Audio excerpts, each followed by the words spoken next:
Ambassador James Marshall stood tall before the Galactic Council, his gray eyes scanning the massive chamber. 200 alien representatives from across the galaxy stared down at him from their elevated seats. Their faces showed different emotions. Some seemed concerned, others angry, and a few looked pleased. Too pleased. The council leader, known as Bright Eye for the glowing orb in the center of its head, raised all four arms for silence. The chamber grew quiet. Marshall knew what was coming. He had expected this since finding the encrypted files 3 days ago. Ambassador Marshall of Earth, Bright Eye's voice boomed through the chamber. You stand accused of sabotaging the peace treaty of 7 stars. Evidence shows you planted false information to turn member species against each other. How do you respond to these charges? Marshall allowed himself a small smile. They hadn't found everything. The real evidence was already on its way to Earth, transmitted through a quantum channel they couldn't detect. He had prepared for this moment ever since noticing the small changes in council policy, the subtle ways they tried to limit human expansion, the accidentally lost colony applications, the mysterious delays in technology sharing. I deny all charges, Marshall spoke clearly, his voice carrying across the chamber. And I demand to see this supposed evidence. Bright Eye's central orb flashed dangerously. The evidence is classified for council security, but we have testimonies from 3 different species confirming your actions. Marshall laughed, causing several council members to shift uncomfortably. Classified evidence and unnamed witnesses. Is this what passes for justice in the Galactic Council these days? He turned slowly, making eye contact with as many representatives as possible. Some looked away. They knew this was wrong, but fear kept them silent.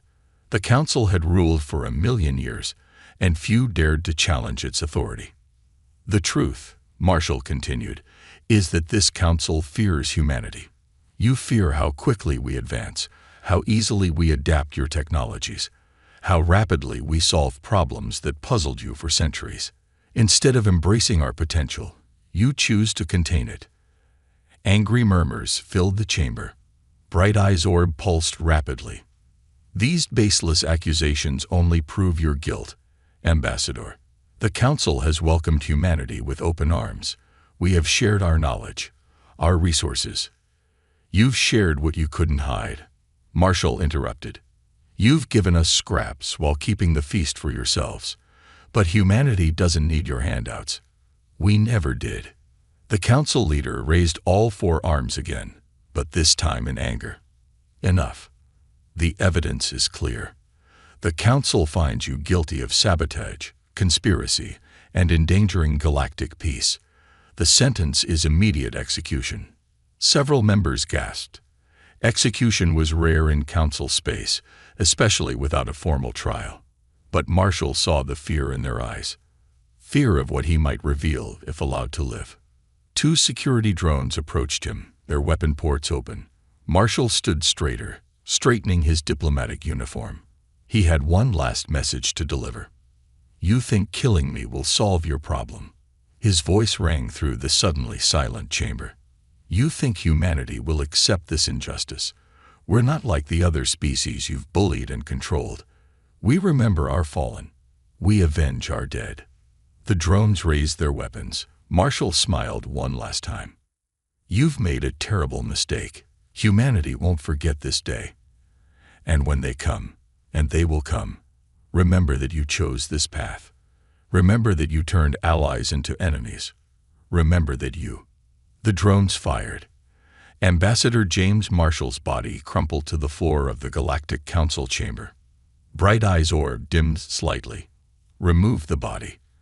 Let the record show that justice was served. This session is. A small light began blinking on Marshall's collar, the quantum transmitter, broadcasting his final moments back to Earth. The council leader's orb flashed in panic. But it was too late. The message was already sent. The die was cast. And somewhere in the dark between the stars, humanity's hidden fleets waited for the order they knew would come.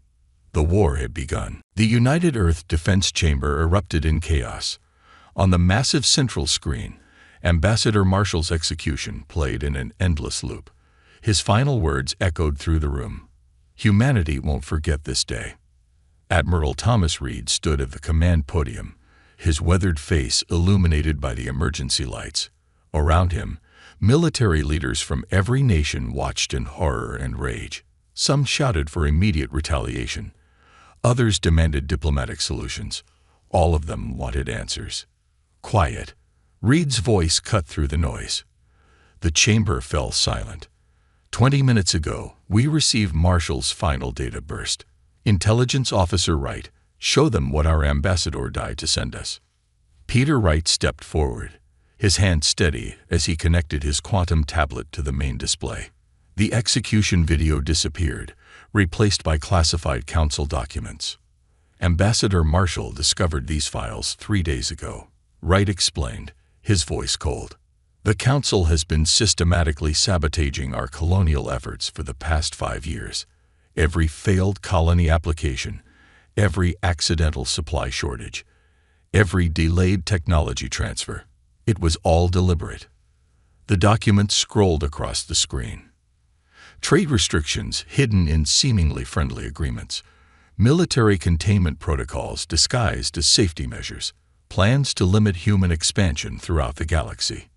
General Maria Stone slammed her fist on the table. Those lying snakes. They were never our allies. They just wanted to keep us weak and controlled. Not just weak, Wright continued, bringing up more files. They feared us. Look at their military assessments. They recognized how quickly we adapted their technology, how fast we solved problems that took them centuries to figure out. The council saw us as a threat to their power. Admiral Reed raised his hand for attention. The council made 3 critical mistakes today. First, they underestimated our intelligence gathering capabilities. Second, they thought killing Marshall would hide their plans. He paused, his eyes hard. And third, they forgot that humans have been preparing for this betrayal since day one. The Admiral pressed a button on his podium. The chamber's walls became transparent, revealing the night sky above. But instead of stars, the gathered leaders saw thousands of lights moving in perfect formation, Earth's hidden fleet, emerging from stealth. Operation Dark Dawn is now active, Reed announced. All the weapons and ships we kept hidden from council inspectors, all the technology we developed in secret, everything we built while pretending to be simple, cooperative newcomers to the galactic stage. It's time to show the council exactly what humanity can do. The chamber erupted again, but this time with determined voices coordinating attack plans. General Stone accessed the global defense network, awakening automated factories buried deep beneath every continent. Peter Wright transmitted activation codes to stealth bases hidden throughout the solar system. The council thinks they're the masters of the galaxy. Reed's voice carried over the activity. They've ruled for 1,000,000 years, growing comfortable in their power, but they've never faced an enemy like us. We don't forget. We don't forgive. And we never, ever go down without a fight. On screens around the chamber, reports flooded in. Quantum communications raced between Earth and its secret colonies. Hidden shipyards around Neptune burst into activity. Experimental weapons platforms emerged from camouflaged bases on Mars. Send the message to all human worlds and ships, Reed commanded. As of this moment, we are at war with the Galactic Council. Implementation of Protocol Omega is authorized. Show them why you don't make enemies of humanity. The chamber lights shifted to blood red. Warning sirens echoed across every city on Earth. In orbit, massive warships dropped their stealth fields, their weapons charging. Ambassador Marshall's final message played one more time across every screen. Remember that you chose this path. The Council had ruled the galaxy for 1,000,000 years. But humanity was about to show them that all empires fall. Deep beneath Neptune's dark side, Commander Robert Thompson watched as massive doors opened in the ice, revealing humanity's greatest secret.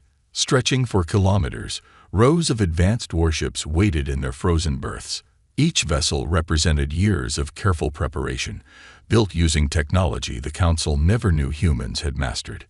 Status report, Thompson ordered, standing on the command deck of the hidden base called Deep Winter.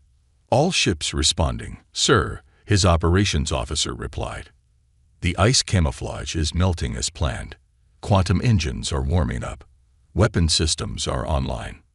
Through the base's viewing windows, Thompson watched as the first ship rose from its icy tomb. The Thunder Child was a masterpiece of human engineering. 3 kilometers of stealth plating and advanced weapons. Its black hull absorbed all light, making it nearly invisible against space's darkness. Who's laughing now? Thompson muttered, remembering how Council representatives had mocked Earth's primitive ships during their visits. Those visits had seen only what humanity wanted them to see, outdated vessels and simple weapons that masked their true capabilities. Alerts flashed across his command screen. Similar scenes were playing out across the solar system. On Mars, hidden mountain bases opened to reveal artillery platforms that could hit targets across light years. Beneath Europa's ice, automated factories activated, beginning production of advanced combat drones. His communication officer spoke up. Sir, message from Earth Command. Admiral Reed wants a full inventory of our hidden forces. Thompson smiled. Send them the real numbers. It's time the Council learned what they're facing. The inventory was staggering. 500 capital ships, each more advanced than anything the Council possessed. Thousands of stealth fighters equipped with quantum weapons. Automated defense systems that could predict and counter any known alien technology.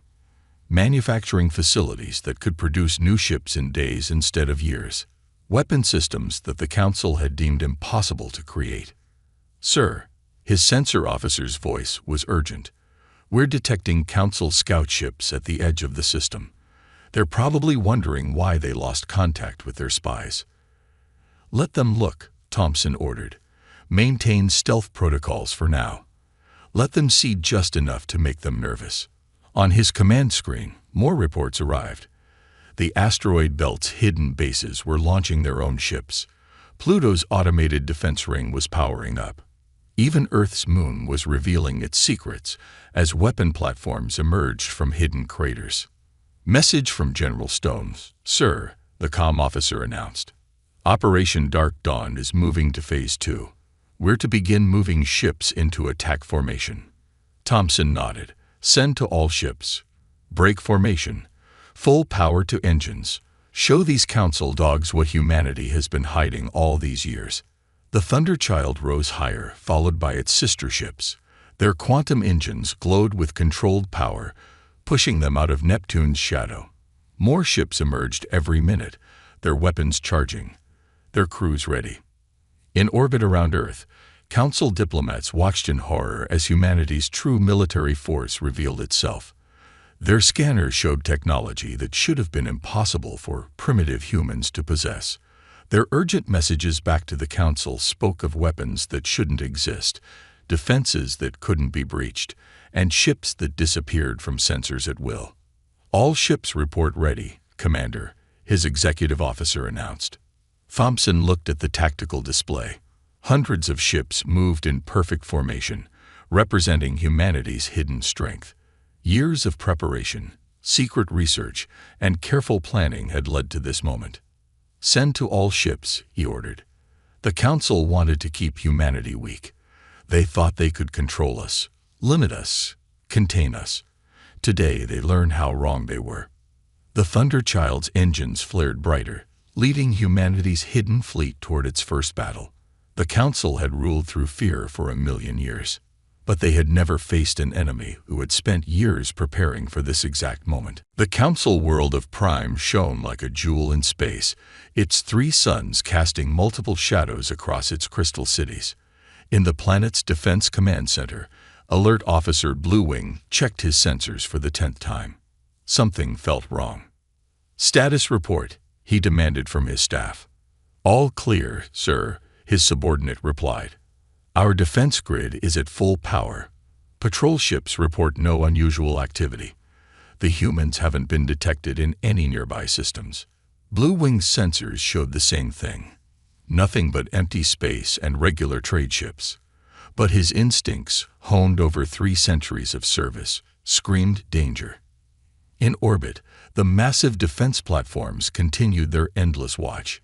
Each platform could destroy a small fleet, and Prime had hundreds of them. No enemy force could approach without being seen. No attack could penetrate their shields. That's when the first defense platform exploded. Before alarms could even sound, 3 more platforms erupted into balls of fire. Blue Wings stared in horror as human ships suddenly appeared where empty space had been moments before. Their black hulls seemed to drink in the light from Prime's 3 suns. "Impossible," he shouted. "How did they get past our sensors?" The answer came in the form of more explosions. Human ships were everywhere, appearing and disappearing at will, their weapons tearing through defenses that had stood for centuries. In the Council's emergency command center on Prime, the planetary governor watched in terror as humanity's fleet revealed itself. Their ships moved with impossible precision. Their weapons ignored shields that should have been impenetrable. "Send the alert to all Council worlds," the governor ordered. The humans, they're not primitive at all. They'd been hiding their true strength. But their messages never left the system. Human quantum jammers blocked all communications, leaving Prime isolated and alone. Admiral Reed stood on the Thunderchild's bridge, watching the battle unfold. Around him, his crew worked with calm efficiency, coordinating the attack they had rehearsed for years. First wave reports all targets destroyed. His tactical officer reported, "No casualties on our side. Their weapons can't lock onto our ships." Reed nodded. The Council's advanced targeting systems were useless against human stealth technology. Every shot missed, while every human weapon found its mark. "Sir," his communication officer called out, "General Stone's ground forces are ready. Should we begin Phase 2? "Give the order," Reed commanded. "Show them why you don't execute human diplomats." Across Prime's surface, hidden quantum portals activated. Council guards stared in shock as human troops appeared inside their most secure facilities. The soldiers moved with deadly purpose, their armor making them nearly invisible, their weapons cutting through Council defenses like paper. In orbit, more human ships appeared. The Thunderchild led the attack, its quantum cannons reducing Council vessels to scrap. Some tried to surrender, others tried to flee. None escaped. "Sir," his sensor officer reported, "we're detecting similar victories across all target systems. The Council's forces are in full retreat everywhere they encounter our ships." Reed allowed himself a small smile. Decades of preparation were paying off. While the Council had grown comfortable in their power, humanity had studied their every weakness, developed countermeasures for their every weapon. "Message from Earth Command," the comm officer announced. "Multiple Council species are requesting immediate surrender talks. They say they never knew what the Council was planning against us. They're begging for mercy." Admiral Reed looked at the burning defense platforms around Prime, remembering Ambassador Marshall's execution. "Tell them we'll accept their surrender," he ordered. But the Council leadership still has to answer for their crimes. The battle for Prime lasted less than an hour. The Council's greatest fortress world, defended by their strongest fleet, had fallen to humanity's first strike. And this was only the beginning. In the great Council chamber, now filled with smoke and fear, Bright Eye watched his million-year empire crumble. Emergency lights flashed as reports of defeat came from every sector. On the main display, dozens of Council worlds showed as dark spots, all contact lost. "How many species have surrendered?" Bright Eye demanded. 30 major species have declared for the humans, and 8 reported, trembling. Another 40 have declared neutrality. We're losing control." The chamber shook as another explosion rocked the Council's capital world. Through the giant windows, they could see pieces of their defense fleet burning in orbit. Human ships appeared and disappeared at will, striking without warning. Officer Peter Wright stood in a captured Council intelligence center, sorting through millions of secret files. Each document revealed more of the Council's corruption. He transmitted the evidence to both human forces and Council worlds. Send this to all species still loyal to the Council, Wright ordered his team. Show them what their leaders have been hiding. The files told a damning story. Secret deals to keep younger species weak. Stolen technology sold for private profit. Entire civilizations kept in poverty while Council leaders grew rich. Assassinations of those who discovered the truth. On the peaceful trading world of Haven, Council ships fought each other in orbit. Some remained loyal to Bright Eye. Others had switched sides, turning their weapons on their former allies. The sky burned with their battles. General Stone watched from her command post on Haven's surface. Looks like your plan is working, right? She said over the quantum comm. The Council's eating itself alive. Truth is humanity's best weapon, Wright replied. We just had to show them what their leaders really were. In deeper space, Admiral Reed's fleet approached another Council stronghold. But this time, they were greeted by an unexpected message. Human fleet, this is Deep Voice of the Trade Worlds. A new alien voice transmitted. We've arrested our Council representatives. We offer our full surrender and request your protection. Reed smiled. Protection from what? From them. Deep Voice's transmission showed Council warships attacking their own people, desperate to maintain control. We've discovered the truth about the Council. We want no part of their crimes.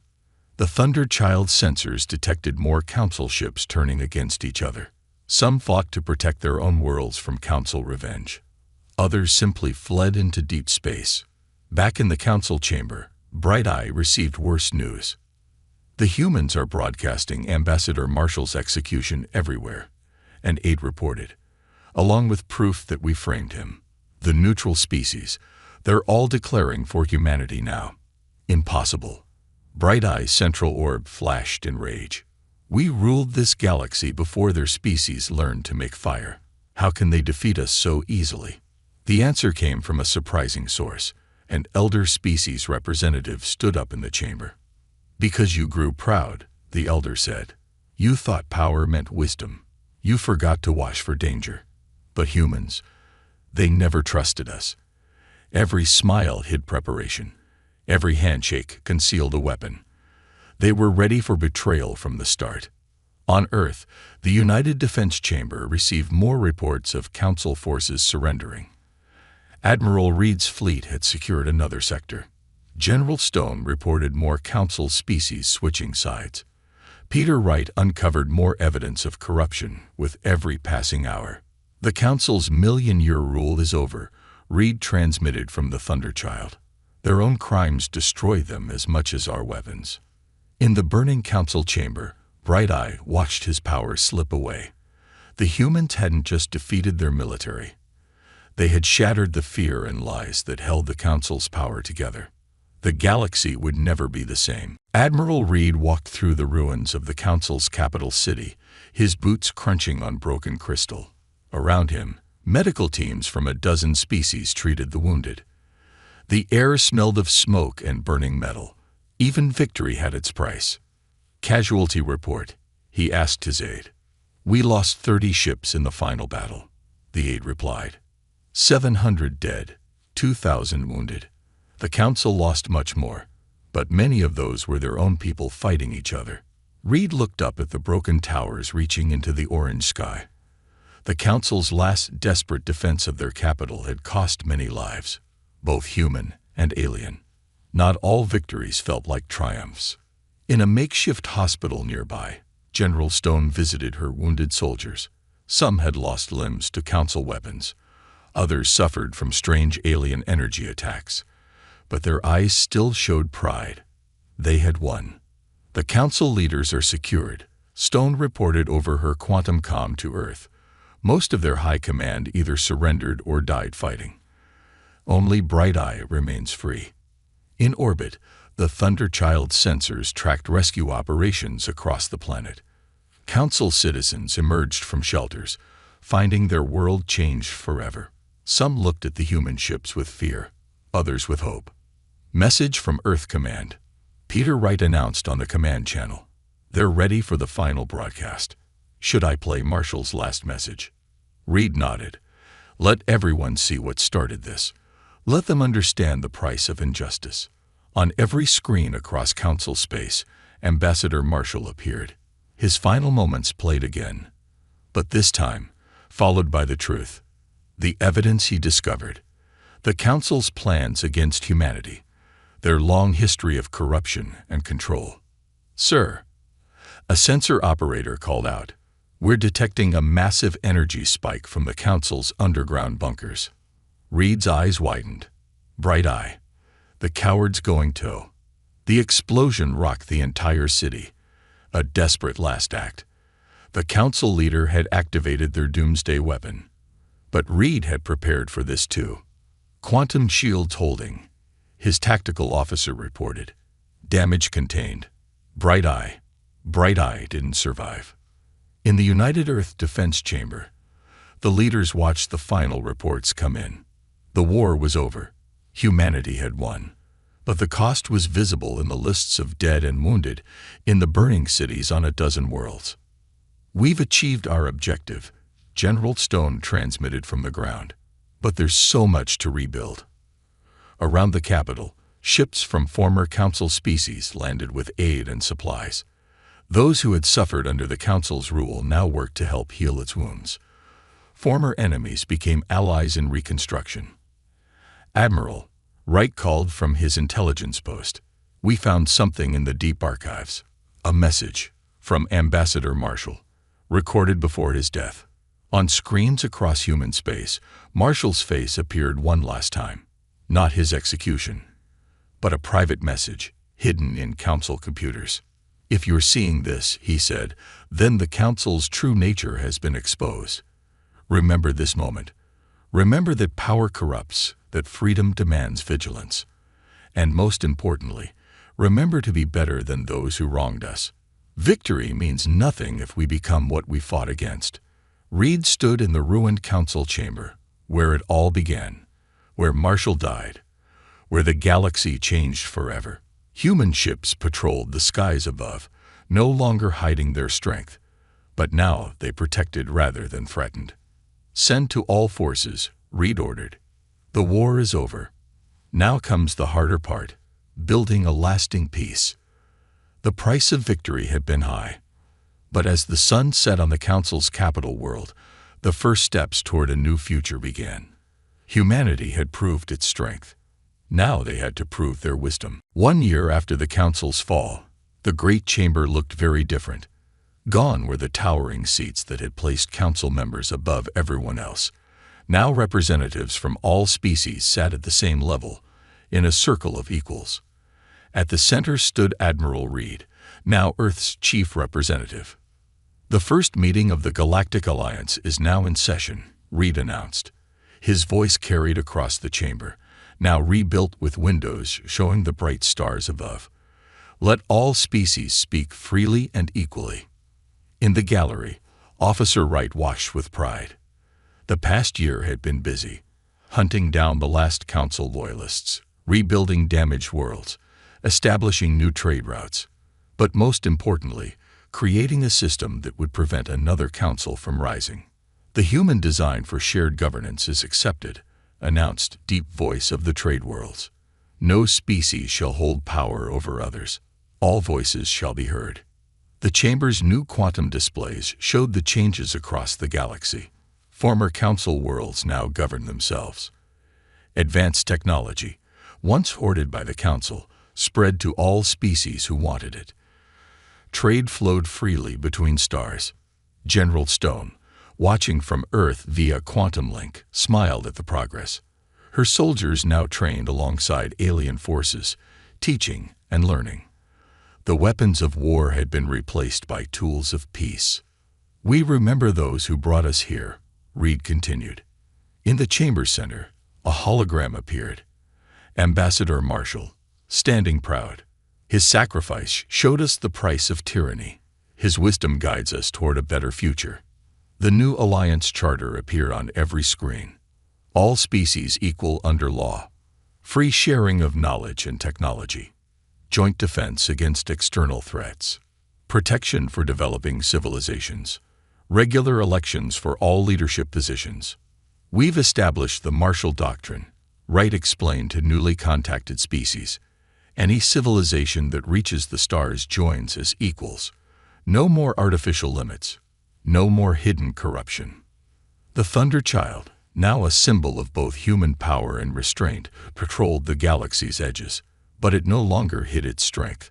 Other species studied its design openly, learning from human innovation while sharing their own knowledge.